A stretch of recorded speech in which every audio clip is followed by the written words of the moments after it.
আজি মই বনালোঁ কলপিঠা। কলপিঠা খাই সকলোৱে ভাল পায় নহয় জানো? আৰু মোৰো খুব বেছি প্ৰিয়।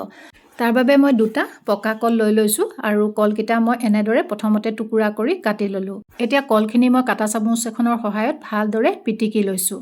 ভালদৰে পিটিকি লোৱাৰ পিছত এতিয়া মই ইয়াতে দিম ভাত খোৱা চাউলৰ শুকান পিঠাগুড়ি। মই দুবাটি লৈছোঁ। অকণমান নিমখ দিছোঁ, আধা চামুচ পূৰা দিয়া নাই, তাতকৈ অকণমান কমাই দিছোঁ। এচামুচ দিছোঁ ঘিউ। ঘিউ দিয়াৰ পিছত ভালদৰে এইখিনি সানি লৈছোঁ। আৰু ইয়াতে মই কেইটামান কেঁচা চফ দি দিছোঁ। চফ কেইটামান দি দিলে খাবলৈ খুব বেছি ভাল লাগে। আৰু মিঠাৰ বাবে মই অকণমান গুড় গলাই থৈছিলোঁ, গুড় অকণমান দি দিছোঁ। আৰু দি পেলাই ভালদৰে গোটেইখিনি সানি ল'ম। একদম ঢিলা কৰিব নালাগে, আটা মঠা দি এনেদৰে মই সানি ল'লোঁ। সনাৰ পিছত মই লুচিৰ লাডুটোৰ নিচিনাকৈ লৈ এনেকৈ মই পিঠাৰ আকাৰ দি গোটেইখিনি কৰি ল'লোঁ। আৰু এনেদৰে পিঠাখিনি ৰেডি কৰি ল'লে পিঠাখিনি বনাবলৈও বেছি সময় নালাগে। মই এইফালে ফ্ৰাইং পেনত দিলোঁ তেল আৰু বহল টাইপৰ এখন ফ্ৰাইং পেন ব্যৱহাৰ কৰিছোঁ। সেইবাবে মই কেইবাটাও পিঠা একেলগে মই ফ্ৰাই কৰি লৈছোঁ। জুইটো একেবাৰে কমাই ৰাখিছোঁ আৰু কম জুইত ফ্ৰাই কৰিছোঁ। আৰু দেখিছেনে ৰংটোও খুব ধুনীয়া হয় আৰু ভিতৰলৈকে ধুনীয়াকৈ সিজিও যায় কম জুইত ফ্ৰাই কৰিলে।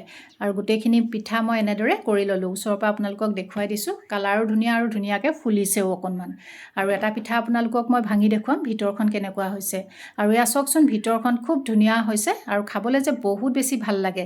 আপোনালোকে এনেদৰে বনায়নে? জনাবচোন দেই।